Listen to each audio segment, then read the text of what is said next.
So ito po ang ating Zoom name convention. It's subject underscore full name. And this training session po will be recorded.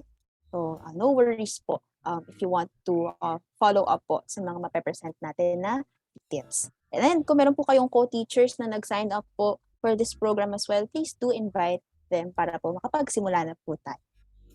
For our last session, ang ating pong objectives for the cyberbullying module would focus on first, distinguishing the different types of cyberbullying and how it affects one's performance and development.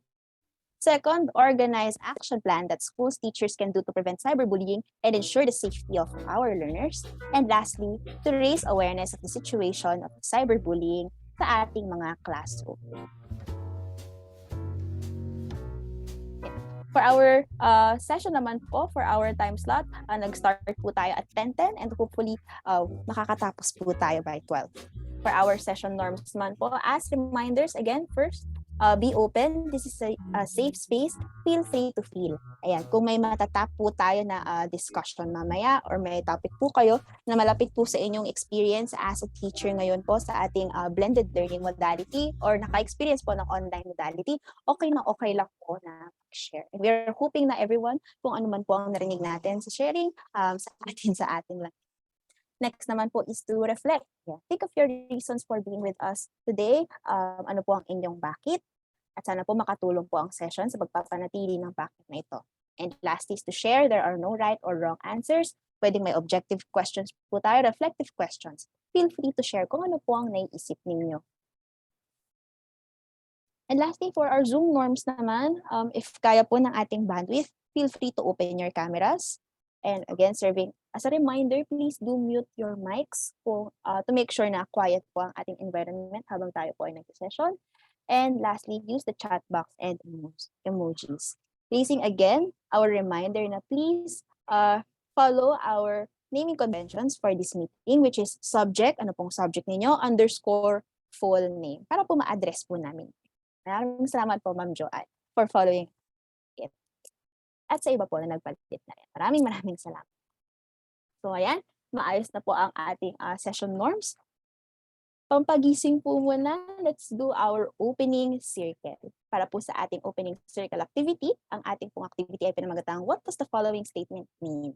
Magbibigay po ako ng iba't ibang statement at batay po sa mensahe na nakita po ninyo sa statement or sa message na sinend po ng ating kamarites. Ano po kaya ang ibig sabihin nito? Pwede po kayong mag-unmute o hindi po kaya ay mag-chat o kung may matawag po sa atin. Ayan, kung ano po ang maisip nating meaning ng message na natanggap natin, chika na po natin iyan. For our first statement, sis, may green tea emoji ako. Ayan. Ano po ang ibig sabihin kapag nakatanggap po tayo ng ganitong message online? Pwede po tayong chat. Ayan. Ano po kaya ang ibig sabihin pag may natanggap po kayong ganitong message?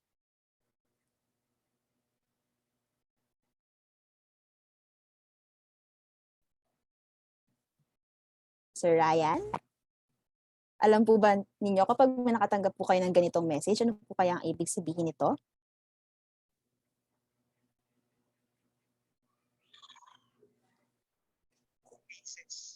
Sis, pag may nakatanggap akong ganyan, siguro po ay dahil may merienda o pagkain po. Okay. may merienda, may tsaa po siya. Ayan, kaya po. Yes, may pagkain. Ayan, pwede may binatog po siya. Ayan, pwede po, may merienda po tayo. Ay, gustong-gusto ko po yan. Okay, may nagre-raise hand po. Yes, unmute po, Ma'am Catherine. Ano pong ibig sabihin pag nakatanggap po kayo ng ganitong message?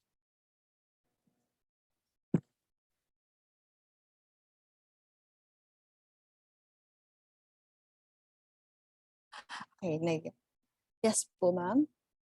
Nagbaba ng kamay si Ma'am. Okay, sabi naman po ni Ma'am Joanne, tara, magkape tayo. Ayan, so pwedeng may kape siya. Ayan.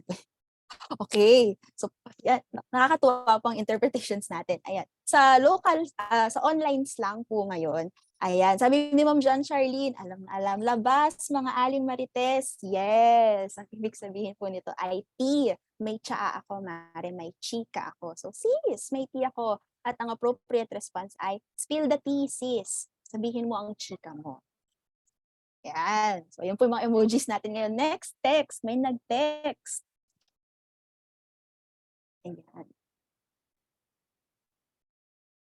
Ano po kaya ang ibig sabihin ng message na ito?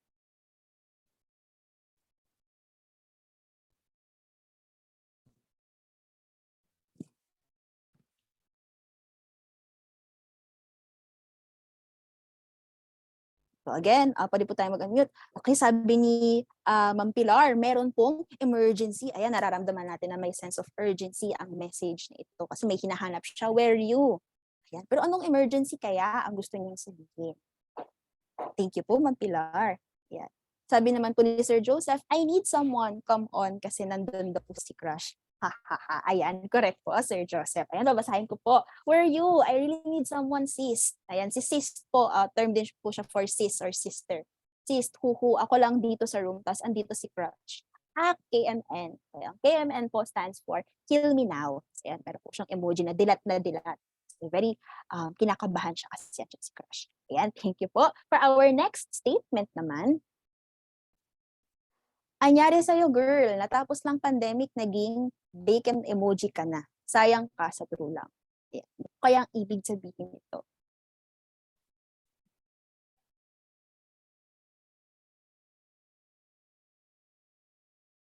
Okay. Kahit ano pong pumasok at the top of our head. Yan, sabi ni Ma'am Pilar, na-drain. Yan, na-drain siya, naprito siya parang bacon na wala lahat ng mantika niya. Pwede? Okay, ano kaya ang ibig sabihin nito? Yan. Kumulubot po. Okay, pwede. Parang bacon, nag-shrivel siya. Okay, na-stress. Okay, sabi ni Sir Ryan. Okay. According po sa glossary of current emojis, pag sinendan po tayo ng bacon emoji or ng pig emoji, ibig sabihin ay tumaba. Ayan, pig ka na, bacon ka na, tumaba. So pagkatapos daw ng pandemic, naging baboy na yung mini-message. So, ang hihinayang siya sa figure different. Next statement. Yan. Lol, narinig mo sagot ni Akla sa recitation kanina. Bonak talaga ha ha ha ha ha ha. So meron po tayong mga naka-bold na letters. Short for, anong words po kaya ang mga nakikita nating highlighted words? Ano po kayang ibig sabihin ng mga yan? Ano po kayang overall message ng message na ito? Yan. At the top of our head, ano po? Inappropriate words. Okay, ano po kayang inappropriate words na ito? Pwede. So, yan, nakikita natin na short terms, may ikling word, pero inappropriate daw siya according to Sir Joseph. So, ang ibig sabihin po nito ay, so si Bonak, ito po ay short term for bobong anak. Or for others, papahabain pa nila yan to Bonakid. Bonakid ka talaga. So, ganun. And yung amp naman is short for Filipino curse words. Pwedeng putya. Usually, naririnig natin itong mga terms na to sa mga gamer. Ganyan. Hindi kaya sa common na user ng internet. So, pinag-uusapan nila yung classmate nila kanina na bobo, hindi okay yung sagot kanina or hindi sila natuwa sa sagot. Okay. Next statement for our last statement or last message. Inasar ka lang, iyak ka kagad, victim yarn, copium ka na lang kasi di. Yeah. So, ano kaya ang ibig sabihin ng message nito?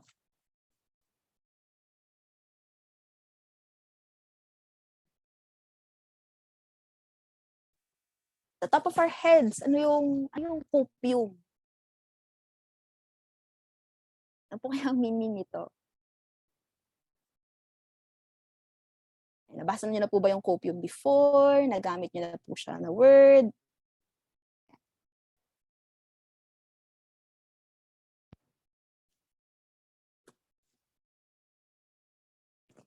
Okay. Sabi po ni Ma'am Pilar, tanggapin na lang po o talo. Ayan, tanggapin. Ayan, pasok na pasok po ang sagot ni Ma'am Pilar. Copium po is hope. So, dinagdaglag lang yung parang opium, ganyan. Pero cope, ganyan. Cope ka na lang kasi, parang tanggapin mo na lang. Ganyan. Inasar ka lang, iyak ka kaagad. So, parang mag-cope ka na lang. Keep silent, pwede. Tumimik ka na lang. Tanggapin mo na lang kasi. Cope na lang kasi, babe. So, ayan po, yung mga statement na yan. Thank you. Good job. Ayan, maraming salamat po na na-identify natin kung ano yung general sense ng mga messages na po na ito. At ako rin po, while doing research or slang emojis para sa opening circle, medyo nalolost din po ako na ayun na pala yung ibig sabihin ng mga term na yan. Which makes us question na parang gaano ba ka-in touch si na teacher or tayo in general when it comes to online culture. At paano kaya natin masisiguro na yung online culture na na-experience ng ating mga estudyante ay safe? Pero it is a challenge kasi nga understanding na hindi mahirap makisabay sa panahon ngayon. And us as educators, again, how do we make sure na safe ito? And we start by first identifying cyberbullying. Dito na po tayo pupunta sa ating first deep dive for this session. So, defining po muna, ano po ba ang cyberbullying na ito? Papasok po yan sa Republic Act number 10627 or yung Anti-Bully Act of 2013. Pasok po siya sa 4 na acts considered as bullying sa RA na ito. So, first, unwanted physical contact, pwedeng nananapak, nananadyak, or kaya paggamit ng weapons. Second, acts that causes damage to a victim's psyche and or emotional well-being, kung nakaka-damage na sa mental health ng student yung acts na natatanggap niya. Next, slanderous statement or accusation, paninirang puri, ayan, o hindi kaya pagsira sa public image ng isang student. And last ay cyberbullying, o yung topic po natin for today's module, or any bullying done previously sa mga na-mention na acts through technology or any electronic means. So, ang difference lang po ni cyberbullying with the other forms of bullying ay ginawa siya online or na-facilitate siya through digital tools. Ngayon, how do we identify if an act is considered as bullying? Paano kung unwanted physical contact, halimbawa na shove ni student yung isang student? Do we label that agad as bullying? So, papasok dito yung 3 factors na kailangan natin i-consider when we are identifying bullying acts. First is the intention. It's differentiated from random accidents. The perpetrator must have willfully intended or planned to harm the victim. So may intention na makapanakit. Ma-identify natin if an act is bullying kung talagang yun yung gustong gawin nung bully or ng suspect in the first place. Next is power imbalance. This does not only regard the perpetrator's physical strength, but also their social position in relation to the victim, including intelligence and popularity. So kung alam ni bully na meron siyang malaking impluensya sa social group kung saan nandun si victim at ginagamit niya yon to actually and really intent to cause pain, makakonsider natin siya as bullying. And lastly is repetition. So, harmful intentional actions must reoccur over a period of time. So, hindi lang siya isang beses lang. Kailangan constant siya na nangyayari at nararamdaman talaga ito ng student and observe siya. Again, to make sure na it is bullying, kailangan nating ma-observe ang 3 factors na ito. The intention, power imbalance, and repetition. So considering this, ano kaya ngayon ang itsura ng bullying sa ating classrooms? So kasama po ito sa mga readings natin sa ating asynchronous module. At ang sabi nga po, i-highlight natin dito yung sinabi na verbal bullying and victimization was the common form of bullying experienced by students. And their report also indicated that teachers' responses to bullying were mainly short-term intervention. Very few of them go beyond direct sanctions. Ang research na po na ito ay ginawa noong 2017. So ibang-iba na po siya din, again, sa context natin ngayon na na-experience natin yung online learning, na-experience natin yung mga student natin na nakaka-interact lang ang kanilang mga classmates online. Kaya mas at high risk sila ngayon to be exposed to cyberbullying as they stay longer in these online spaces. At dati, kung verbal bullying at victimization ang common form na experience ng ating mga student, paano kaya ito matatranslate online? So dito papasok yung services na available sa social networking sites or online spaces kung saan nandun ang ating mga estudyante.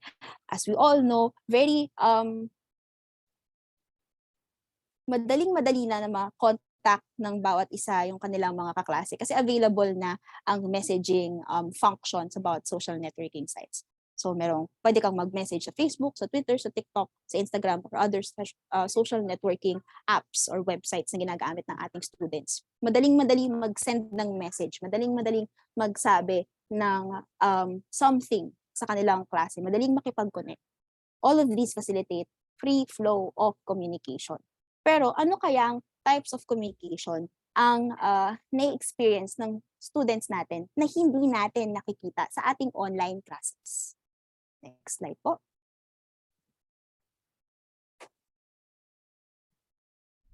Ganda ka! At yung uniform mo, napaglumaan ba yun ng ate mo? At yung buhok mo? My gosh! Nag-shampoo ka ba? Huwag kang tatabi sa amin sa kantin, ha? Sip-sip. Plastic. Tugyot! Tsaka, harot. Pok-pok. Malandi ka. Iniwan ka tuloy ng tatay mo. Ba't ka pa kasi nabubuhay? Ka na, girl!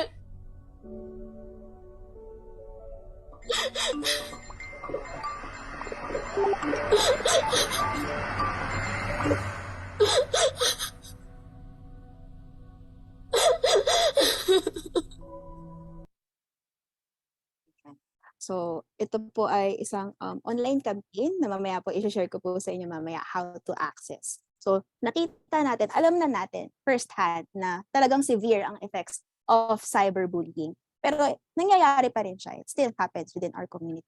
So, ano kaya yung different reasons bakit nangyayari ito? So, for that, to gather initial insight po. So, meron po tayo, again, available po itong worksheet na ito kanina or sa ating asynchronous module. So balikan po natin yung ating Venn diagram.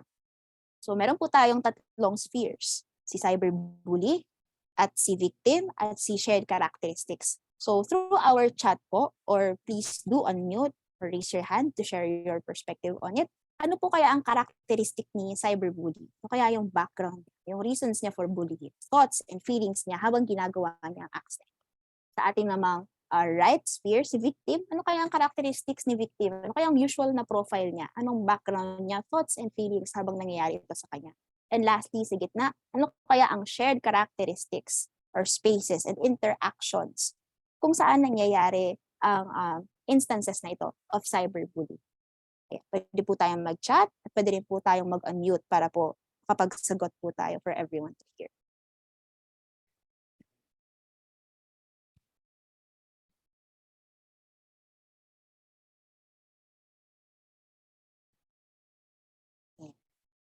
So yung mga nag-share po kanina habang tayo po ay nagsasagot ng statements. Okay, sabi ni Ma'am Pilar, pwedeng si cyberbully ay maganda at masaya. Okay, so pwedeng meron siyang very positive profile, kaya very charming even, or doon papasok yung sinasabi natin yung impact ng social position ni cyberbully na dahil maganda yung image niya, pwede niyang sa sharing naman, getting from that answer na madali for them to get away with doing these acts. Kasi nga, na may mataas silang hold doon sa social group kung saan sila nandoon. So for them, pwedeng masaya, nakakatawa lang. Ganyan. Paano naman po si victim? Ayan, ano kayang karakteristik? Si victim pwedeng malungkot, madilim, mabagsak ang pakiramdam ni victim. Ayan, so marami siyang pinagdadaanan, you can say. Paano naman po kaya yung shared characteristics, spaces, and interactions kung saan sila nandoon?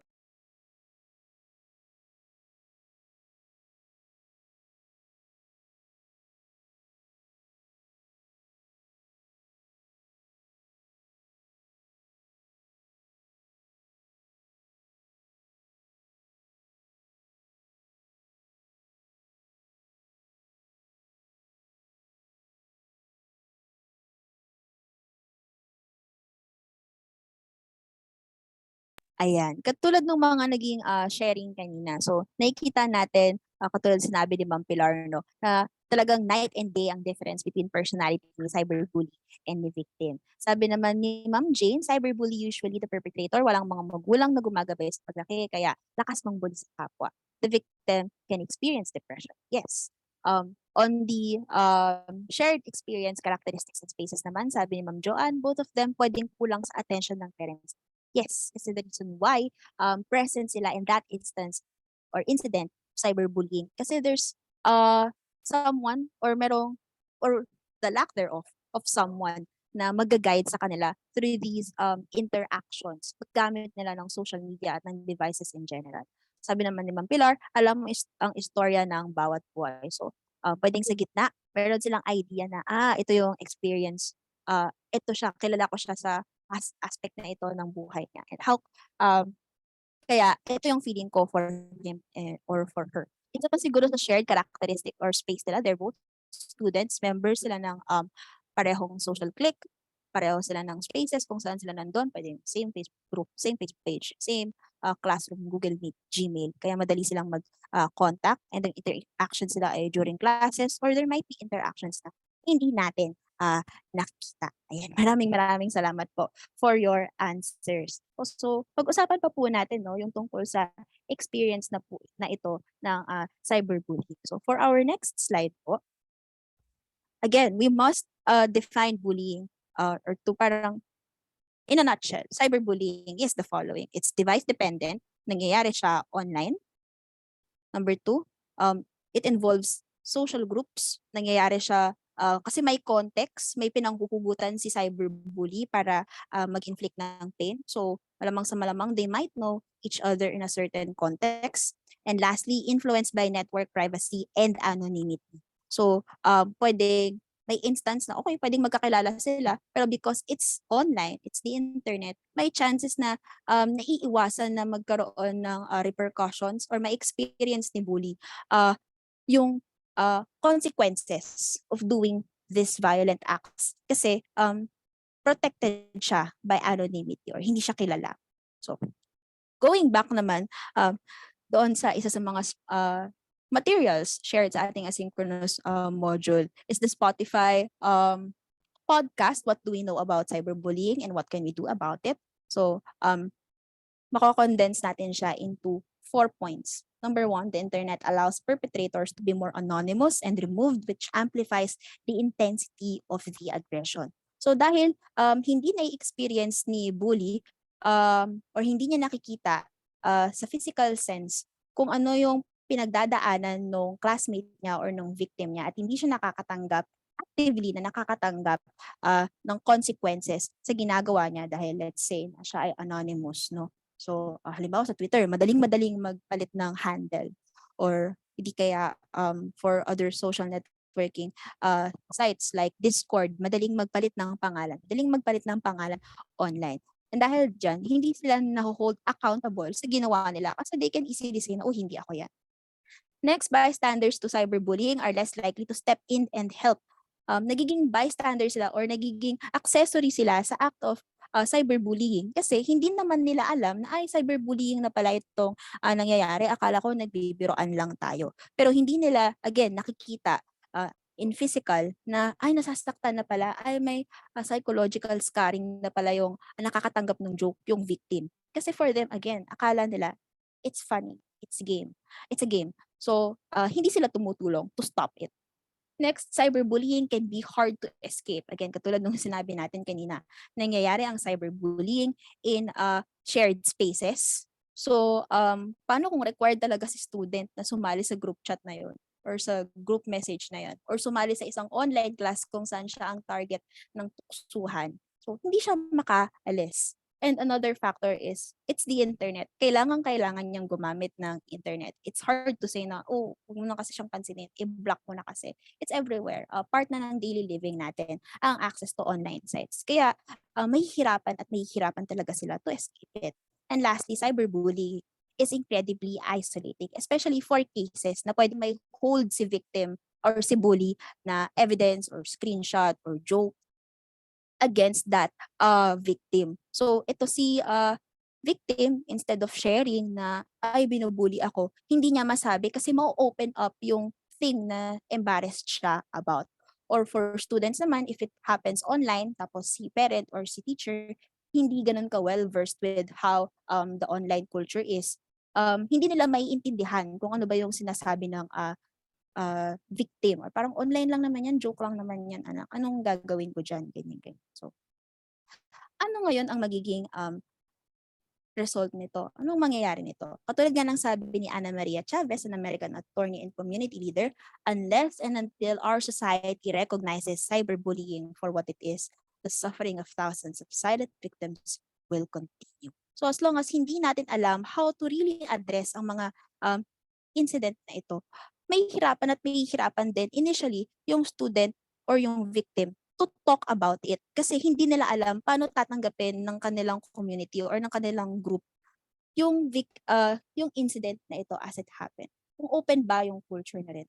And as long as tayo as educators, kung kaya natin na makagawa ng welcoming and open environment for students to speak up kapag nangyayari sa kanila ang mga ito, mas masisiguro natin na safe sila with us.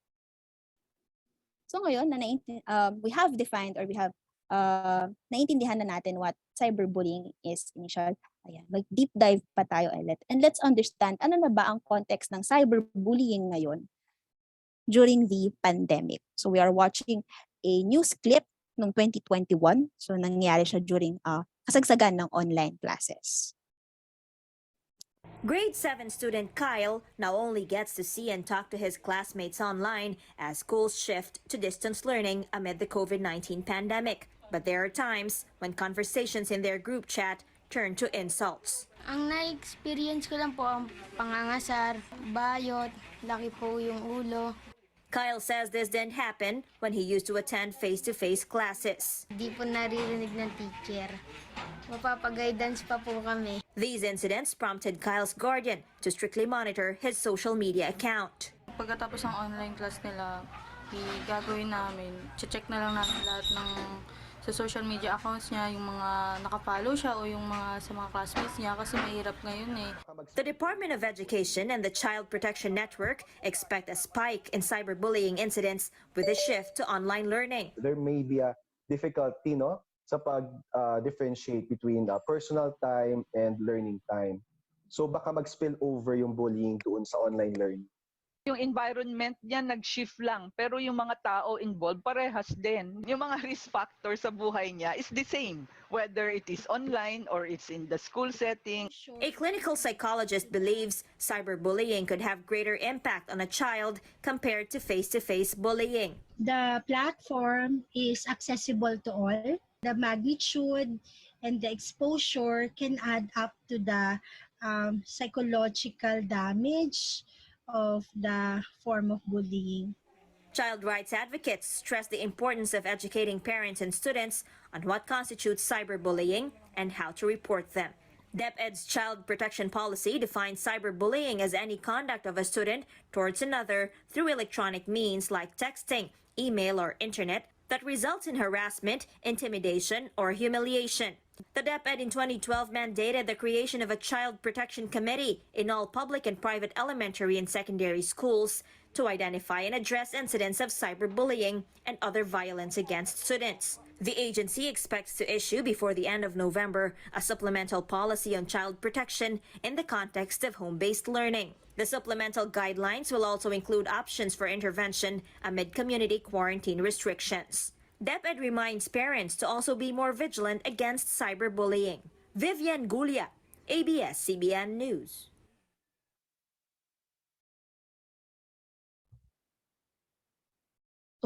Moving forward po from that video, ayan, nakita natin or na-highlight, isa sa mga key highlight ng video na si student, nag-share siya na parang kung ako maririnig ko yung remarks na tinawag sa kanya on a regular day, I won't think much of it kasi funny, ganyan. Pero nakakalungkot na talagang nag-mark sa kanya yung mga joke or yung name calling na sinabi sa kanya ng classmates niya to the point nga na na-share niya during that interview. So tayo po as educators, so question po, going back po doon sa video na yun. So first, again po, this is a safe space. Kung kayo po ay open to sharing your experience, okay na okay lang po. Personally, kung na-experience nyo na pong mapagitna or maging involved sa incident of cyberbullying, kamusta po kayo? Ano pong nangyari sa inyo? Ano pong naramdaman po ninyo nung nangyari ito? At what helped you overcome your cyberbullying experience? So again, feel free po to unmute o hindi kaya chat. At pwede rin po kayong mag-share ng incident sa classroom. Yan, especially po na online tayo from the past 2 years. May experience po ba kayo na may student kayo na nag-report ng cyberbullying sa inyong klase? At ano po ang ginawa natin? Or ano po naging next steps ninyo nung ito po ay nangyari? Okay, so available po ang ating chat. Pwede po tayong mag-raise hand. Yeah. To share po sa ating group.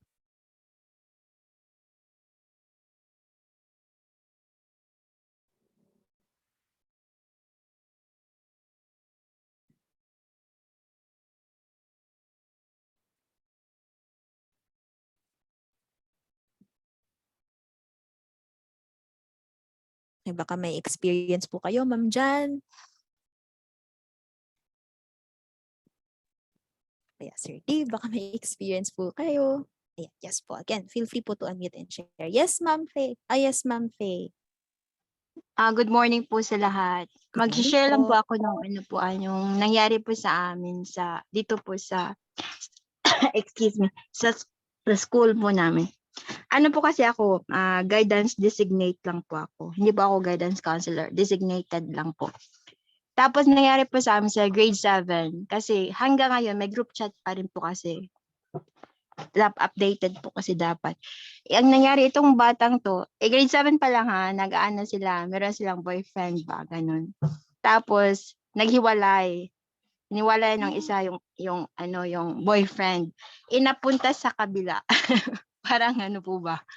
Basta boyfriend po siya. Yung ginawa ng isa, na-post siya. Ang pinost niya sa Facebook ay yung sa Bisaya is nagbiga-biga na yung ang landi-landi o anong dapat na term niyan. Basta ganun po siya, parang ano ba Bigaon dapat ko na yan, Ma'am. biga ganun ang term. Nakita, tinag niya yung bata din, yung kabila. Nakatag siya. Public post siya na nakita ng mama. So ganito ang group chat kasi noon namin ay kasama yung mga parents. Nung nangyari yan, iniba na, hiwala na yung group chat ng parents at saka ng mga bata mismo. Kasi ang ginawa ng parent, dinirit yung chinat, yung screenshot ng nagbiga-biga ang nagbiga-biga yun ba?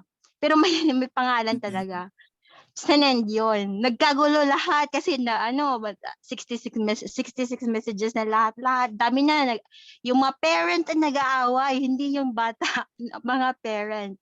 Ang bata, humihingi ng pasensya. Yung parents, wala. Nagkagulo silang lahat. Tapos yung isa, sabi, yung anak ko ang nabully kasi sa comment section ang dami-dami ang sinasabi, nagbiga-biga ang person. Hehehe, jid talaga. Ganun po ba mga comment ng mga bata. Pero okay naman po siya na namin na settle na. Ang kaso yung pagbubuli ng bata mismo sa Facebook, ganun po. Pero ginawa po namin, nag-communication both parties. Meron lang talagang parent na napaka-strong. Sabi niya, kukuha siya ng abogado, ganun. Tapos, i-report daw sa division, yung mga ganun. Pero, God is good na, okay naman po siya. Iyon po, salamat. Ayan. Maraming salamat po for sharing, Ma'am. Totoo po, no? Kapag, mga bagets. Ayan, siguro po, echoing po kung ano po yung narinig ko kanina. So first, nagkaroon po ng lovers quarrel yung mga bata. Kaya po, ayun, nag-result sila to sharing yung feelings nila online. And because it's public, madaling pagpiestahan ng students kung ano yung mga nangyari. And it escalated to the point na naging involved na yung parents. And totoo nga po, no, katulad nga po ng sinabi ni Ma'am na talagang nakakatakot po, especially we understand na yung mga parents talaga very passionate sila or very caring sila when it comes to their children. Kaya kapag nangyayari ito na natatarget sila nata-target po sila ng cyberbullying, they are quick to answer po, no? So, naiintindihan ko po yun.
Ayun, apologies for the technical difficulty. Ayan, maraming salamat. So, moving forward po dun sa question kanina na na-share ni Ma'am Fe na anong dapat gawin? Kasi nagkagulo-gulo nga po yung lahat, no? Ano kaya yung pointers na dapat gawin natin as educators? Ano yung kailangan natin gawin kapag nangyayari po ito?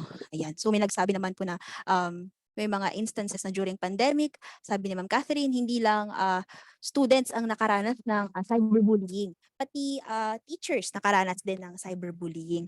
Ano kaya ang dapat din nating gawin? Kasi may policies na ginawa to protect students, pero are there policies made to protect then teachers? Ayan. At of course, so ang dami pala nating kailangang i-consider, no, na na-experience ng student ang cyberbullying, na-experience ni teacher din, na may instances din na pwede rin siyang ma-cyberbully. So pupunta po tayo ngayon sa ating next slide. Totoo po na alarming kapag nangyayari po ang ganitong instances. So ngayon, what practices and policies are currently being adopted and implemented sa ating schools to prevent and address cyberbullying? Mapa-teacher man or mapa-students ang victim or involved sa ganitong incidents. So ngayon, magre-refer po tayo ngayon sa ating DepEd Order number 40, sa ating next slide, series of 2012 or yung DepEd Child Protection Policy. So define po nila ang cyberbullying under Section 3, subsection M2. At ang nakakatuwa po sa DepEd Order na ito ay very clear at very specific po sila on what the school needs to do kapag merong instances of cyberbullying sa kanila pong community. So for example, si central office, anong kailangan gawin ni central office? Ano yung roles and responsibilities ni central office? Ni regional office, anong kailangan niyang gawin? Si division, si district, yung school, anong kailangan niyang gawin? Meron din pong nakalagay dito on the rules and regulations na kailangan gawin ng school community in terms of building a child protection policy department. Ganyan. Tapos ano yung roles ng bawat members ng department or ng committee na ito? At ano kaya din ang panahon or kailan ang panahon na kailangang kontakin ni school yung higher offices to address these certain instances? Ayan. E paano po kung super serious na yung instance of cyberbullying? Let's say na talagang malala na talaga siya, na pwedeng hindi na siya covered ng DepEd Child Protection Policy. So pupunta po tayo ngayon sa Republic Act number 10175. So dito, sa Cybercrime Prevention Act of 2012, meron pong 3 main offenses under it. So first, si offenses against confidentiality, integrity, and availability of computer data and systems. So kung may illegal access, illegal interception, or nakuha yung data without permission, data interference, system interference, o halimbawa meron po kayong shared drive or system, tapos nakikialam yung student, kunyari, misuse of devices, cyber squatting, or yung halimbawa, ginagamit yung isang trademark ng isang certain brand or government para mag-pose as someone under them. Ganyan. So under po yan ng first offense. Second offense would be computer-related offenses. So pasok po tayo yung most of our cases, pasok sa second and third offenses. Si computer-related offenses like forgery, fraud, or panloloko, and identity theft. Yan. Kunyari, nagkukunyari sa si teacher. Ganyan, ginamit niya yung account ni teacher. Ganyan. Or content-related offenses, si cybersex, child pornography, unsolicited commercial communications, and libel, or yung paninirang puri. Yan, lahat po ay very clear na dinefine at dinescribe ng Republic Act 10175. So pwede po tayong mag-refer sa mga ito. So may nagtanong din po kanina, what if kailan natin malalaman kung a certain case is under pa ng DepEd Child Protection Policy, or kailan tayo move forward na kailangan nating kontakin ang mga police kasi cybercrime na siya. Ayan. Again po, dinefine ng malinaw na malinaw sa ating mga memorandum kung ano-ano ang mga offenses na ito at kung kailan po natin dapat kontakin ang proper authorities for it. So hopefully po makatulong po sa atin ang mga memorandum, orders, and acts na ito para ma-review din kung ano ba ang policy ng ating school community or ng ating school administration kapag nangyayari ang mga ganitong forms of violence sa ating schools. Next slide po. So, ngayon na alam na natin na may offenses pala talaga, may policies pala talaga in place when it comes to cyberbullying. Meron pala talaga tayong pwedeng referan. Ngayon, kailangan naman nating i-identify naman kung anong types of cyberbullying yung kailangan na maging aware tayo. So ang reference naman po natin dito ay ang Kids Safety ng Kaspersky. Si Kaspersky sa mga leading website when it comes to cybersecurity. So ito po yung types of cyberbullying na nilist nila under their website. So first is exclusion. Pag sinabi nating exclusion, it is the deliberate act of leaving you out. Exclusion is the deliberate act of leaving someone out. So for example, si student, ayan, meron silang group chat, pero si victim, hindi nila isinama sa group chat sa ganitong subject, hindi nila sinama na naman sa isang group chat na para sa isa namang subject, hindi nila sinala sa group page para sa isa nilang or para sa homeroom class nila, at meron talagang intent and repetition to make sure na hindi sila makasali sa mga groups na ito, it is considered as a cyberbullying act of exclusion. Kasi they want to make the victim feel na they are isolated. Wala ka namang kakampi dito, ayaw namin sa'yo. Kaya ito ang gagawin namin sa'yo. So, that is a cyberbullying act. Next naman would be harassment. Harassment is a sustained, constant, and intentional form of bullying, compromising, abusive, or threatening messages sent to your child or to a group. So example po nito kanina yung napanood po natin sa commercial. Ito po yung isa sa mga pinaka-dangerous form of cyberbullying at talagang may serious implication sa well-being ng ating student. Kasi malicious ang message na kanilang sinesend. At katulad nga nung nakita natin sa example kanina sa video, pwedeng may very explicit messages sila of what they want to do doon sa victim or kung ano yung gusto nilang gawin doon sa victim. And that is very scary for students, lalo na kung hindi nila kilala kung sino yung nag-send. They will be really scared for themselves. For our next form naman or type of cyberbullying, it would be outing. Outing is a deliberate act to embarrass or publicly humiliate the child or a group through the online posting of sensitive, private, or embarrassing information without their consent.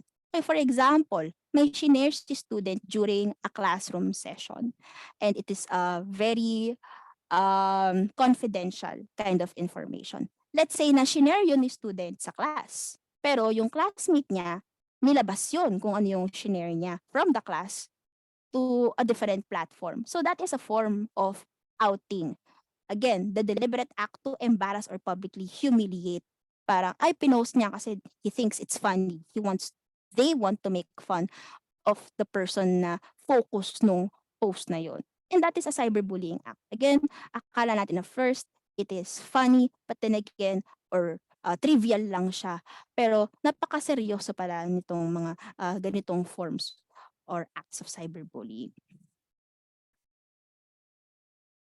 Next naman would be cyberstalking. Cyberstalking can also refer to the practice of adults using the internet to contact and attempt to meet with young people for sexual purposes. So siguro rinig na po natin yung stalking niya. Be, yung crush ko, tingnan mo nga kung nag-post niya, stalk mo nga.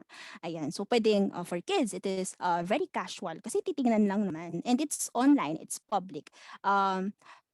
So it's free for all. Pwede siyang makita ng kahit sino. Pero we know na it is dangerous or seryoso na siya. It is considered as a cyberbullying act kapag may attempt na to ask for favors. Like halimbawa, in this one, may sexual purposes na. So sinustalk.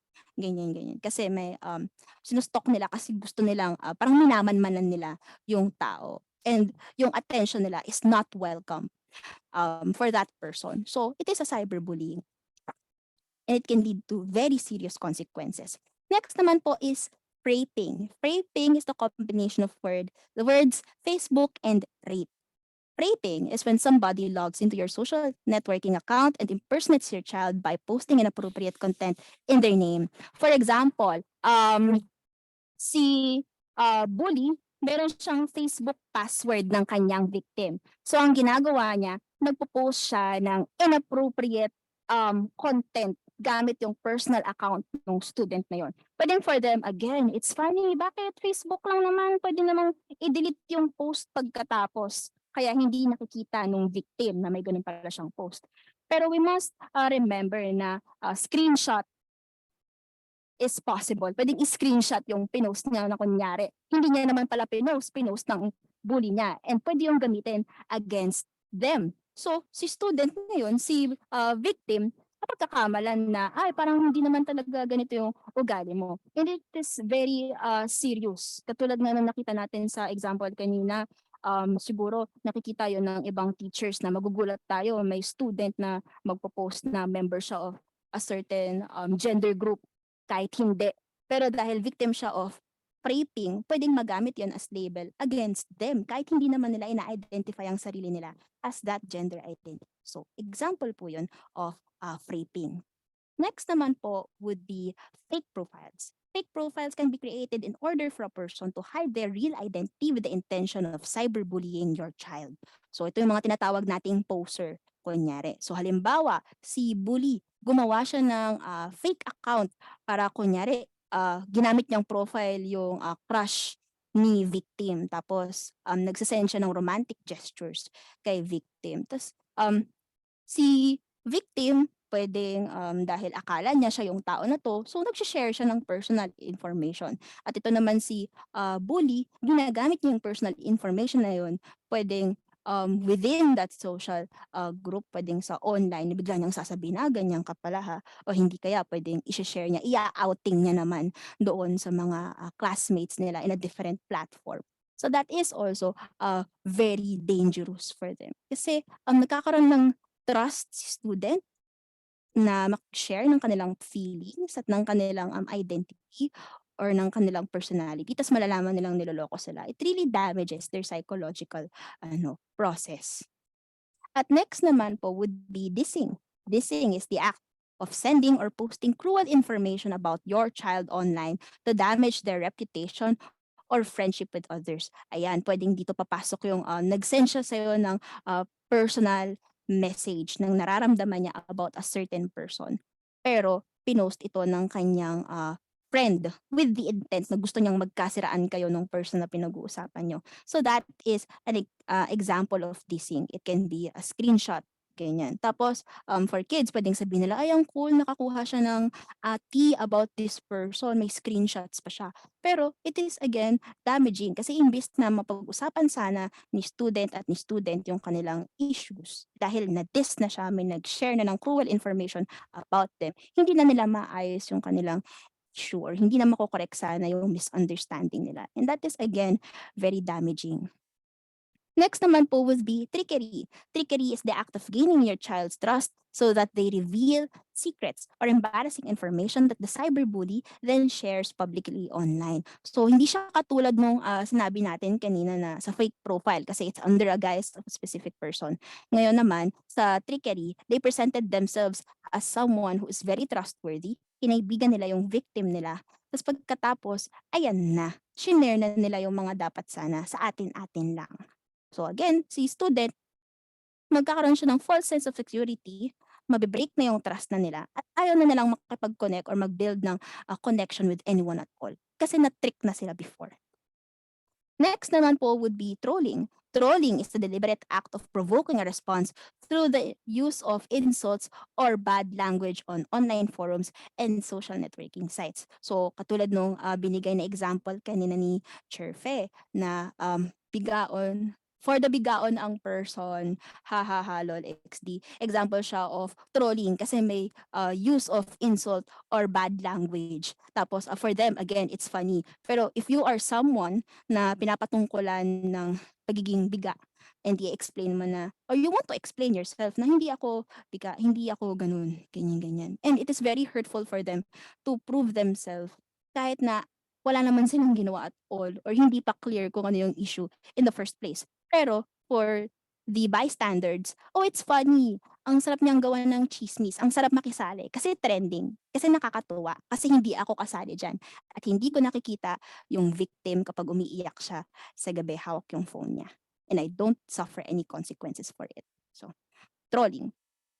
And next naman po, lastly, would be catfishing. Catfishing is when another person steals your child's online identity, usually photos, and recreates social networking profiles for deceptive purposes. Ayan. So ito naman, talagang gagawa na siya ng separate account using yung profile ni student para manloko ng ibang tao. Siguro example natin kanina nga yung sinabi natin na fake profiles. Pero si fake profile, ang focus nun yung student na nanloloko siya ng student na kinoconnect niya. Ito naman yung mismong act na yung bully na gumagawa ng mismong account.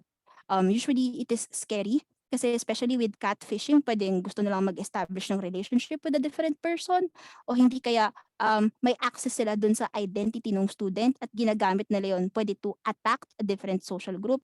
Ito naman si student, magtataka siya, bakit ako ina-attack ng mga tao na to? I didn't do anything wrong to them. Pero message nila ako ng ganito. Hindi niya alam, ginamit na pala yung personal information niya at yung pictures niya para mang-intimidate ng iba or to get favors. And again, that is very, very scary. So ngayon, ano na po ang gagawin natin when cyberbullying happens? Again, katulad nung sinabi kanina sa balita, hindi natin monitor all the time yung online activity ng ating students. Personally, ako meron akong 11 social media accounts na to my name at the moment. At ako pa lang yon. What more kung meron akong student na 45 students. Tapos meron pa akong other students in a different subject, in a different section. Tapos lahat sila, let's say, meron silang tig-5 social networking account. That's the minimum 5, ganyan. Hindi ko naman mamamanage lahat ng DMs na natatanggap nila. I can't see that. Teacher ako. So, iba rin yung experience nila pag nasa bahay sila. So ngayon, ano yung mga dapat nating gawin to make sure na kahit hindi tayo present, alam ng students ang dapat nilang gawin. Alam ng parents ang dapat nilang gawin. So, getting recommendations mula doon sa research na present natin earlier. First recommendation that they have would be first, schools need to train their teaching and non-teaching staff to properly identify students involved in bullying as well as teach them how to respond to such problems. Ayan, katulad nung sinabi natin dun sa initial findings of the same research papers na teachers usually give out consequences pero short term lang. Pwedeng okay, involve si student A and si student B sa isang cyberbullying incident o pumunta kayo ng guidance. Anong gagawin nyo after 2 weeks? Okay, magre-report kayo, ganyan. Pero after 2 weeks, ano na ang program ni school? Ano na ang gagawin niya to make sure na it doesn't happen again? So dapat, meron tayong sustainable programs that makes sure na hindi talaga mangyayari ito ulit. That will prevent, monitor, and evaluate cyberbullying incidences. So, magsisimula ito with training the teaching and non-teaching staff. Next would be educators need to address the root cause of bullying by talking with the bullies and victims alike or reporting them to their counselors for proper guidance. Pwede kasing again, pwedeng may ibang teachers na binabrush off lang. Naku, yan lang, pinag-aawayan nyo. Boyfriend lang yan, pinag-aawayan nyo. Ganyan, ganyan, pag-awayan yan. Ganyan. So, dapat i-address natin yung root cause of the incident. Pag-usapan natin ano yung nangyari. Bakit kayo nag-away? At kakausapin natin, hindi lang yung victim. Kailangan kausapin din natin yung bully to really understand and to really get the bigger picture. Bakit siya nangyayari? And refer to the proper authorities na makakatulong sa kanila to walk through their issues. Next, schools also need to design programs which could help both bullies and victims and not just focus on one of them. Ayan, katulad nga nung sinabi natin sa ikalawang bullet na usually some schools nagpo-focus lang sila on kung sinong bully or victim. For example, si bully, okay, dahil ikaw nang bully ka, hindi ka muna papasok for 2 weeks. Suspended ka. Ganyan. Tapos mag-home learning ka lang muna. Tapos ine-expect namin pagbalik mo dito, dapat mabait ka na. So, pwedeng ganun. Or hindi kaya mag-focus lang sila kay victim. Okay, dahil naging victim ka ng cyberbullying, you have the option to attend home learning muna. Tapos, after 1 week, kapag okay ka na, pwede ka nang bumalik dito sa school. So, why not design a program na makakatulong sa kanila as both bullies and victims and not only focusing na isa lang ang nangangailangan ng tulong. Kasi katulad nga nung share niyo po kanina sa ating Venn diagram, both have two different pictures na kailangan nating intindihin. May magkaiba silang experience na we want to know. And also, at the end of the day, they both need help. At tayo as educators, paano kaya natin magagawa yon? Let's make a program na talagang makakatulong sa kanila instead of pagdidiin lang sa bully or pagbe-baby sa victim. Tas yun na yun. Ano yung dapat nating gawin in actual? Anong action plan ang kailangan natin? Next naman po, people should actively participate in the formulation of preventive programs for school bullying. Ano kaya yung programs na meron ang inyo pong school when it comes to school bullying o cyberbullying? Meron po ba kayong program? Meron na po ba kayong i-implement ngayon na action plan kapag nangyayari po ang incident of cyberbullying or school bullying? Isali po din natin ang kanilang mga magulang or ang kanilang home community. Kasi again, hindi natin nakikita ang online activity ng bata kapag wala na sila sa ating classrooms. Pero they might be experiencing it pagka-uwi. May extension of bullying. Kasi nga again, cyberbullying is very difficult to run away from kasi it's online. So, the more people involved, the better. Mas maraming may alam, mas maraming may pake. In that way, turuan natin yung parents din. How do they identify cyberbullying as it happens? At kapag nangyari ito, ano yung next steps na kailangan nilang i-take? Do they attack yung nambubuli sa anak nila? I-message din nila, aawayin din nila online? O pupunta sila sa school, makikipag-usap sila ng maayos with a guidance counselor, gagawa sila ng action plan, addressing yung action ng bully at ng student? Anong kailangan natin gawin? Para may iwasan na nag-escalate yung issues. Imbis na mag-focus tayo sa victim na talagang center nito, yung mga bata. Lastly, next would be solicit help from the community such as village leaders, elders, parish priests, or catechism teachers. Malaki ang role ng community leaders when it comes to modeling correct behavior to students. So, tap din natin sila, tanongin natin sila, paano po kaya natin ma-include ang cyberbullying awareness sa ating po mga lesson, ganyan, o sa ating po mga ginagawa, sa ating po mga social post para po maimpluwensyahan ng ating kabataan. So that's also an example. Next, students should also be involved in all of these to make sure that they are fully aware of their rights as well as that of their peers. Okay, hindi rin natin may iwasan na some students would immediately label someone as a cyberbully kasi naka-experience sila ng kasi may pwedeng naka-experience sila ng pang-aasar, ganyan. And they immediately label it, bully ka kasi ginawa mo sa akin to. Again, turuan natin sila how to really identify kung ito ay isang cyberbullying act. Balikan natin yung 3 factors na shinare natin kanina. Bigyan natin sila ng examples of what cyberbullying is. And let's be clear kung ano again ang next steps na kailangan nilang i-take. Kasi if we are not good with identifying of their rights at kung sino yung mga classmates nila, sino yung mga nambubuli sa kanila, baka instead na masolusyonan ang act na ito of violence, nagbunga pa siya ng iba pang acts of violence. And lastly, asking for the help of popular students, especially in influencing bullies to stop their aggressive behavior. So na-identify natin kanina na isa sa mga main factors to consider if an act is under cyberbullying or bullying ay kapag may involved na use of power imbalance. So, turuan natin din yung mga tao na may hawak ng power within their social cliques na how will you advocate for a better school environment? Pwede ba namin kayong matap for this? So, magkaroon tayo ng ambassadors, why not? Pero, the way they advocate should be something na talagang fruitful, na talagang may patutunguhan if we want to tap them. So, knowing this, meron pa tayong susunod na recommendation, and that will be find ways of building awareness to your class that is appropriate to their context. Next, I'm sorry. Recommendations. Refer to the DepEd Order Number 40, Series of 2012, also known as the DepEd Child Protection Policy for preventive, regulatory, and evaluative measures.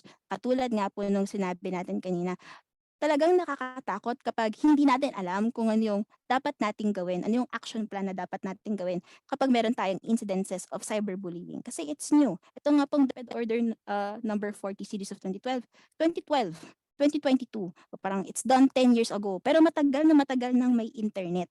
So tayo din, let's make sure na alam natin ano ba yung actionable steps according sa DepEd para tayo din as teachers, maprotektahan din natin ang ating mga sarili in the event na mabrand tayo as, bakit ginagawa mo to, binubuli mo yung anak ko, bakit kailangan i-involve niyo yung division, bakit kailangan i-guidance nyo kaagad, dapat kinausap niyo muna ako. Di, pwede natin silang i-refer sa DepEd Order Memorandum. Actually po, ganito po kasi ang nangyari. According po sa ating memorandum, ito po ang sabi na dapat gawin naming teachers at we are hoping po to talk to you. Again, magre-refer tayo to this order para alam natin yung correct by the book steps how to handle bullying as it happens according to the Child Protection Policy, and in turn tayo maprotektahan as advocates of a safe learning environment for our kids. Okay, next po would be further understand what cyberbullying is through research and find ways to involve the community in creating plans and policies towards a more tolerant and accepting environment for students. So, meron po tayo ditong available books, researches on it. Kung meron po sa inyo, meron po tayong teachers ngayon na guidance counselors. Kung gusto po nating mag-keep up, ano ba yung trends natin ngayon sa addressing cyberbullying or bullying in general. Meron po tayong up-to-date research on it. And kung makakatulong na mag-refer din tayo to online websites or safety and cybersecurity networks, pwede tayong mag-refer sa kanila. Basahin natin ano yung up-to-date at latest news on cyberbullying policies. Ayan, pwede po tayong mag-refer sa kanila. And next po would be find ways of building awareness to your class that is appropriate to their context and needs. Ayan. Di ba nga po, halimbawa, let's say na gusto po ninyong magkaroon na ng active cyberbullying, anti-cyberbullying campaign sa inyong school or sa inyong classroom. Ano ngayon ang mga materials na pwede nating itap? So, marami pong available na online materials for this. At isa pong example po for this na nasa next slide, for example, teacher po kayo sa primary grade level. So merong Dove Self-Esteem Project, Steven Universe of Cartoon Network na nagpo-focus po sila on building self-esteem for kids. And for this episode po, nakafocus po sila on the use of social media. It's a series po of videos ng Dove Self-Esteem at ng Cartoon Network. Meron din sila ngayong online campaign for kids naman on the elementary level, high school level and senior high school level, teaching again self-esteem for kids at how do they build their own self-esteem and combat cyberbullying online. So available po ito sa internet. Another example po of a good material would be the A to Z of cyberbullying or makeitsafe.ph ng Globe. So meron po silang references for current memes or icons, emojis, ibig sabihin. May free access to Consulta MD for students na kailangan ng professional help. At meron din silang available online modules for parents and teachers when teaching about cybersecurity or combating cyberbullying. Ayan. Available din po ito sa kanilang website for free. So, pwede po natin itong gamitin kung meron tayong PTA seminar with teachers. For kids naman, if we want it to be clear or magpakita sa kanilang specific example, meron tayong example of cyberbullying files as defined ng Slovenia Academia. So it's a Slovenian non-profit organization for education and culture. At meron silang research on the different examples of cyberbullying and actual video examples kung anong itsura nito as it happens. Ayan. So available din po ito online. It's free. And for our students naman, pwedeng na mas seryoso if we want to make it a lot more serious when we want to talk about cyberbullying, we can refer to independent films, local independent films. Katulad po, for example, sa ating next slide, yung John Denver Trending na pinalabas sa Cinemalaya 2019.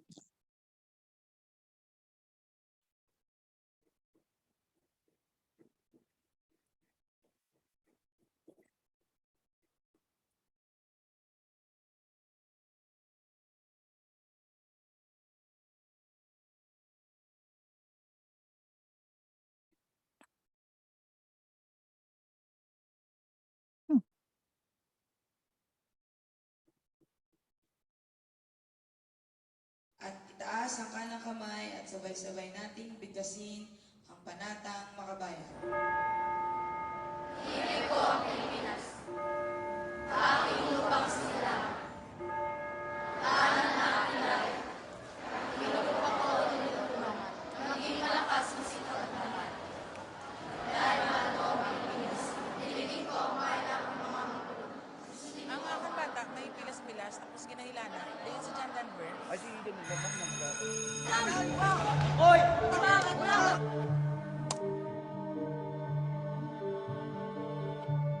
Sino naman kasing gusto makilala sa ganitong paraan, Mayo? Yung anak ko ang pinagpipestahan sa Facebook. Hoy, Nawalde, parakin mo tong video. Eh, hindi na natin makontrol. Ipabinsaran ito ba?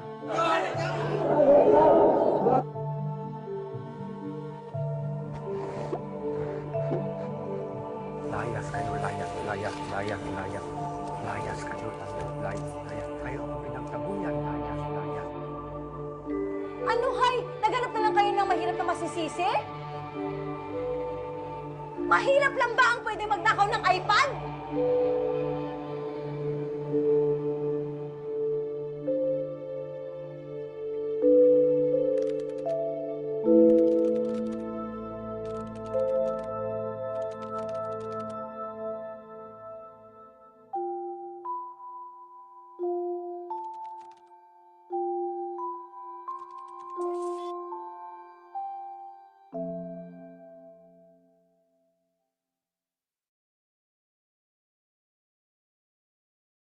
Ayan. So, for students, no, for our senior high teachers especially, pwede niyo pong gamitin ang John Denver Trending if you really want to nail down how damaging and kung paano talaga nakakasira ng buhay ang cyberbullying. And available po ang synopsis nito online. And if may access po tayo to a copy of it, pwede po natin itong ipalabas sa ating classrooms. Ayan. So, knowing na na-define na natin ano ang cyberbullying and bullying, ano ang legal implications of cyberbullying sa DepEd sense and sa ating Republic Act. Nakita na rin natin ano ang different types of cyberbullying at kung paano nito naaapektuhan emotionally, psychologically, at mentally ang ating mga students. At nakakita na rin tayo ng ideas and inspirations on how do we teach awareness sa ating classrooms, let's move forward and let's try to be an advocate against cyberbullying through our next activity. Yeah. So madi-divide po tayo into two groups. At ang gagawin po natin for this activity is to create an personal action plan of the following framework. Ayan. So sa framework po natin na nasa susunod na slide, meron po tayong sa tatlong columns. So first is detecting cyberbullying. So may na-encounter tayo na cyberbullying case. Anong gagawin natin kapag nangyari ito? Or how do we respond to this report? Ano po ang gagawin ninyo personally kapag nangyari po ito sa inyo? Ano pong gagawin ninyo sa class? Paano nyo i-orient yung class nyo about it? At sa school level, paano kaya natin i-inform yung school? Addressing cyberbullying and monitoring its effects, the cyberbully case has been reported. What actions will be done throughout the process? Personally, ano pong action plan ang gagawin ninyo? For your class level, ano ang gagawin? At sa school level, ano ang gagawin? Preventing cyberbullying naman, what preventive measures may be put into place to avoid incidents of cyberbullying? Paano po kaya natin maiiwasan ang cyberbullying to happen in the future? Personally, ano po ang gagawin ninyo? Sa class level, ano pong gagawin ninyo? At sa school level, ano po ang gagawin natin?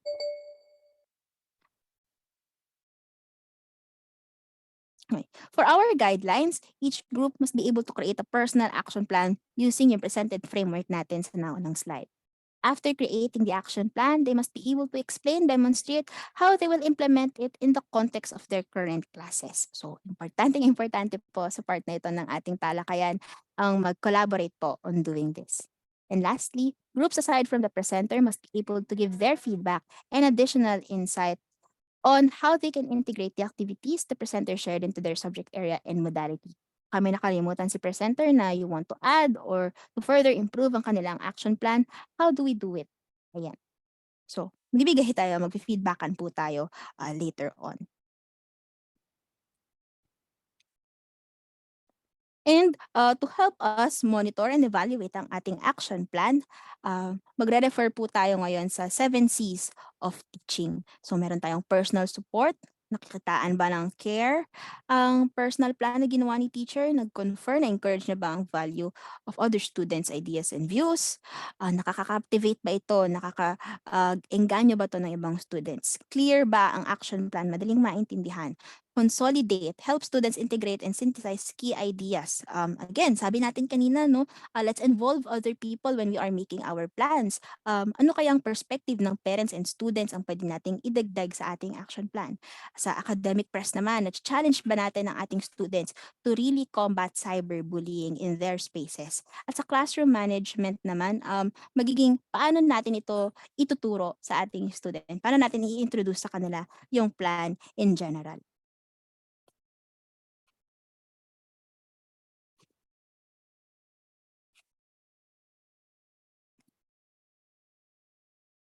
Okay. So, magkikita-kita po tayo. Again, meron po tayong 10 minutes for this activity. Mapupunta po tayo sa ating breakout rooms.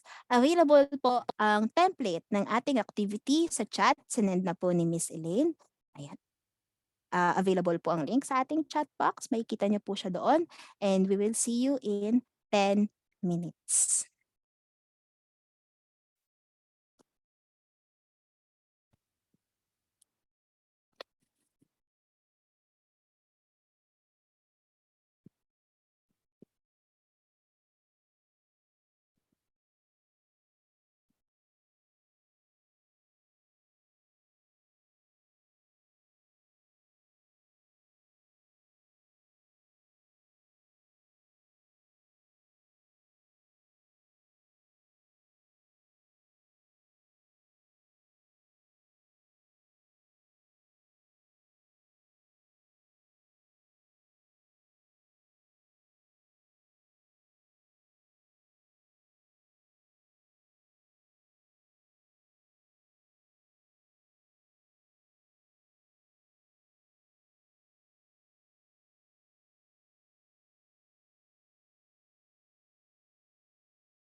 Hello po, good afternoon po.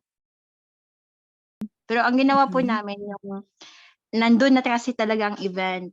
So ang ginawa po namin sa class, nagkaroon po kami ng class orientation. Mga dapat po gawin sa ano ang dapat i-respond sa group chat, mga orientation na mga dapat positive lang po lahat, mga concern related sa school. Pag may problem, dapat sa advisor or personal na concerns, hindi dapat po sa group chat agad, baka magka-iskandalo. Gumawa kami ng class orientation sa group chat na norms.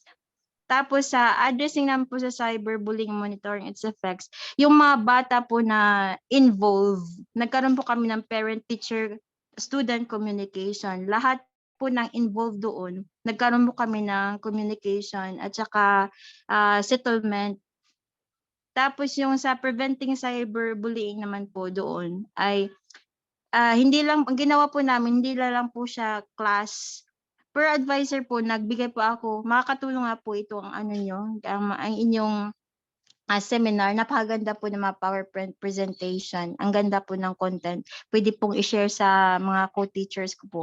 Ang ginawa po namin, nagtap po kami sa RHU. Nagbigay din naman po sila ng seminar on cyberbullying. Hindi lang din po cyberbullying, marami din po silang binigay. Kasali nga po ang drugs doon. Bali, nag-top po kami. Ano tawag dyan? We tap the local institutions, ano tawag, basta sa rural centers po. Mhm. Pati na barangay po ba. Yun po ang sa school. Hindi ko lang po maisa-isa, pero yun po ang mga steps na ginawa po namin. Tapos yung advisor, every Friday, nagmo-monitoring po siya sa mga output ng bata. Binabawal po sa amin na dapat friend ang teacher, pero ang sa amin po kasi para ma-monitor namin ang mga ginagawang post ng bata, ang advisor mismo ay nagfe-friend, add friends sa mga bata po ba sa kanilang Facebook para ma-monitor ng advisor kahit sa labas man ng school ang mga ginagawang pagpo-post ng bata.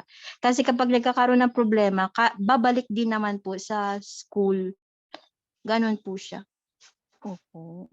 Ayan, maraming salamat po for sharing, Ma'am Fe. Ayan, totoo po 'no, sa personal, building up po dun sa sinabi ni Ma'am Fe kanina na on the account, meron po akong co-teachers na meron silang professional account na para pang-add talaga sa mga student. So, very professional sila do'n. Tapos meron silang personal account. So, para kapag may gusto silang i-post personally, hiwalay siya do'n sa professional account para siyempre maki-keep niya rin yung personal privacy niya while also at the same time, keeping tabs sa online presence at activity ng mga student niya. So, opo, magandang action po 'yun, na very actionable plan.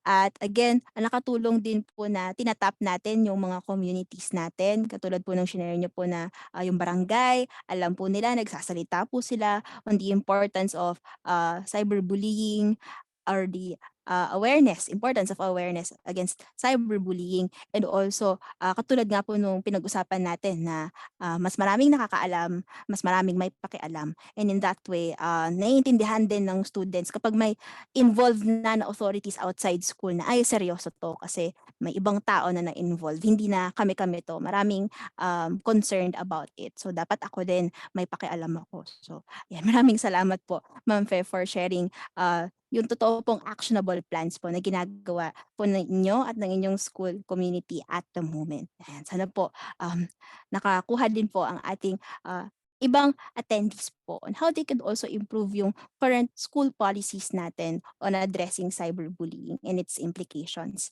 Thank you po ulit, ma'am. Meron pa po ba tayong ibang Welcome po. sharing po?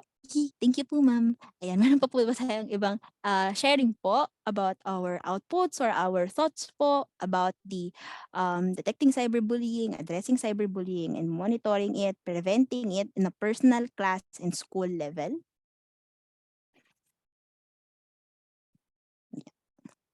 Baka po may ginagawa po kayo at the moment na pwede po naming pagkuhaan po ng idea to improve din po ang current systems namin.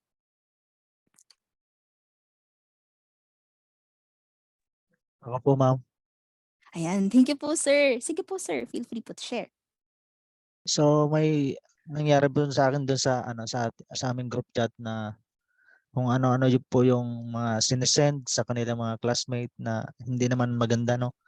Then ganun din po sa aming GC na kung ano-ano din po yung sinesend doon. So then may nangyari din na bilinak na kumbay blinak niya yung kanyang classmate na kung wala namang kumbaga parang trip lang ba. Siyempre best friend niya yung kanyang ano best friend niya yung yung blinak niya. So nagkaroon ng epekto doon sa ano, kumbaga umiyak yung bata. So ang ginawa po namin sa detecting cyberbullying is nagkaroon kami ng class orientation about cyberbullying, no? Kung ano po yung mga ah, dapat gawin, kung what immediate measures will be taken to respond to this report. So ganun din po. Then addressing cyberbullying and monitoring its effect, nagkandak po kami ng parent-teacher meeting about sa process na once the cyberbullying has been reported. Then yung sa preventing cyberbullying po, yung nag-issue po kami ng state policy to stop bullying, at ganun din po conduct din po kami ng training session explaining the dangers of cyberbullying cases. Yan lang po, ma'am. Yan, maraming salamat po at nakakatuwa po na talagang encompassing po yung actions na ginagawa po ninyo, sir, sa inyo pong, school community at the moment na sa personal level, alam natin yung responsibilities natin sa class na orient natin sila ng maayos on what cyberbullying is at anong implications nito. At sa school level meron din tayong, ginagawa na talagang nagte-take time sina teacher to understand ano yung mga nangyayari at paano maiwasan na mangyari ito ulit or ng paulit-ulit. Katulad nga po nung sinabi kanina dun sa research ano po na nakakatakot na at the moment very short term yung intervention measures ng school when it comes to addressing bullying and cyberbullying na parang yung action lang within 2 weeks or 1 month. Pero on a long run, how do we make sure na hindi na to mauulit or talagang mararamdaman ng school stakeholders na safe sila whether be it physical or sa online spaces kung saan sila nag-aaral. And again, it is our responsibility to make sure na they are safe and taken care of, to make sure na talagang natututo rin talaga sila kahit saan sila naroon and that they are loved at okay na okay sila. So ayun po, maraming salamat po for sharing, sir. Ayan, meron pa po ba tayong ibang practices po na we can share to the group?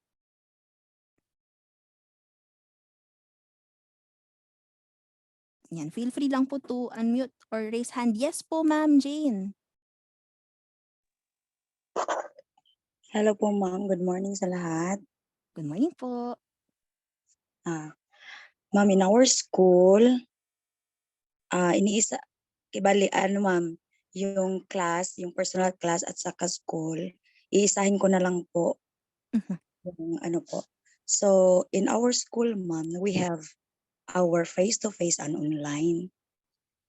In online po, meron po nangyari yung name calling, saying bad words, and other po. So, as we address the cyberbullying and monitoring on its effects, we conduct yung agreement at the guidance office, especially the bully and the victim, and make arrangement in both bully and the victim. So gumagawa kami ng arrangement in front of the guidance counselor, and after that, the involved students make an agreement that they will not do it again together with their parents. Kasi yung parent nila ini-involve namin sa arrange in the guidance office para alam ng mga parent nila yung ginagawa ng mga bata. Para ma-aware yung mga parent kung ano talagang ginagawa ng kanilang mga anak. Then in preventing cyberbullying po, ma'am, the teacher would make an action plan on how preventing cyberbullying, especially in school. So, school should conduct symposium regarding cyberbullying and inviting DSWD personnel, and other concerns people. And also, ma'am, other preventing in cyberbullying, conduct campaign through posting in Facebook about bullying, and also the teacher attending trainings and seminars regarding bullying or cyberbullying, ma'am. And then we also we upgrade our CPP policy in school. That's all po, ma'am. Thank you. Ayan, maraming salamat po, Ma'am Jane. Highlighting po yung upgrade, the child protection policy in our schools. Ayan, going back nga po doon sa na-share po natin na policy kanina, no? Ako rin po habang gumagawa ng research for this presentation na nakita ko po na ay very specific pala talaga si DepEd sa action steps na dapat gawin ng mga school kapag may cases of bullying and cyberbullying sa ating learning environment. At nakatulong po ng malaki yung walk through at pag-iintindi sa bawat action plans, rules and regulations para maprotektahan hindi lang si student pero pati si teacher kapag nag-escalate yung cases of cyberbullying within the community na alam natin ang gagawin natin as educators at alam din natin katulad nga nung sabi ni Ma'am ni Jane, sabi po ni Ma'am Jane, how to involve yung ibang stakeholders na dapat concerned kapag nangyayari ang mga incident na ito. So maraming salamat po for sharing, Ma'am Jane. Nakakatuwa po na nagkakaroon po tayo in general ng alignment of efforts at perspectives po on how we should really tackle cyberbullying at hindi lang po tayo yung wag na lang natin isipin internet lang naman yan eh. Pag nag-offline ka, wala naman na rin yan. Pero through our answers po, nakikita po namin na talagang nire-recognize po natin na talagang may effects ang cyberbullying. It's long-lasting, it's very damaging, it's very dangerous to our students, and it is up to us to help them and make sure na hindi pa ito lalala. Stop it in its entirety and later on prevent it from even happening in the first place.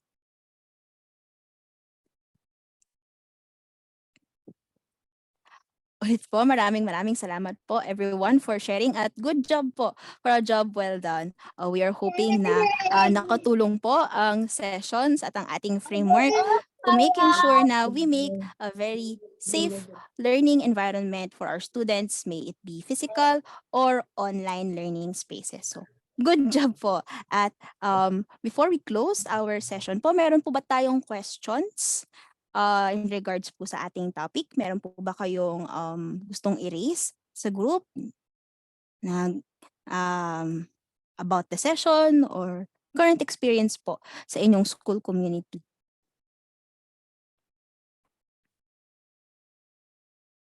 Okay.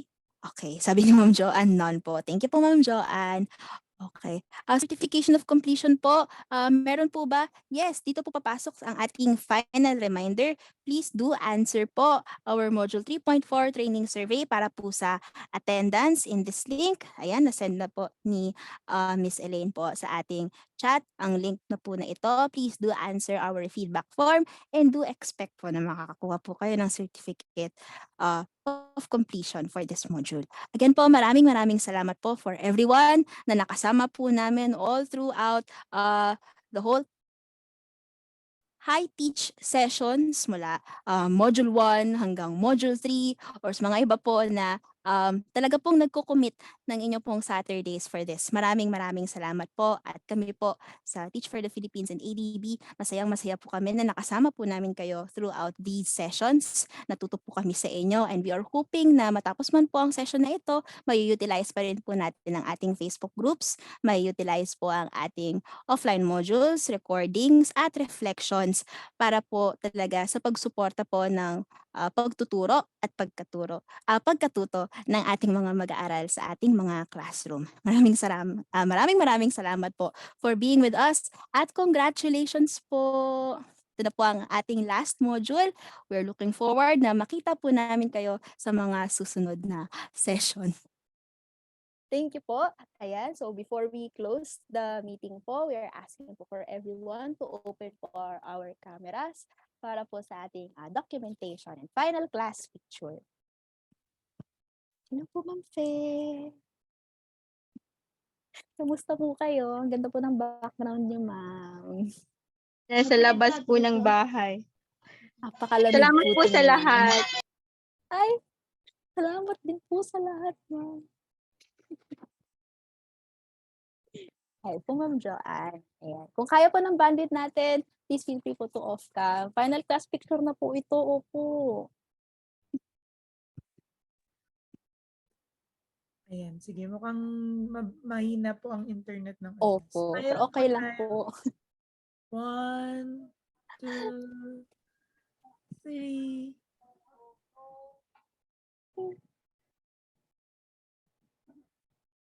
Ayan. Thank you. Thank you po. Happy lunch po.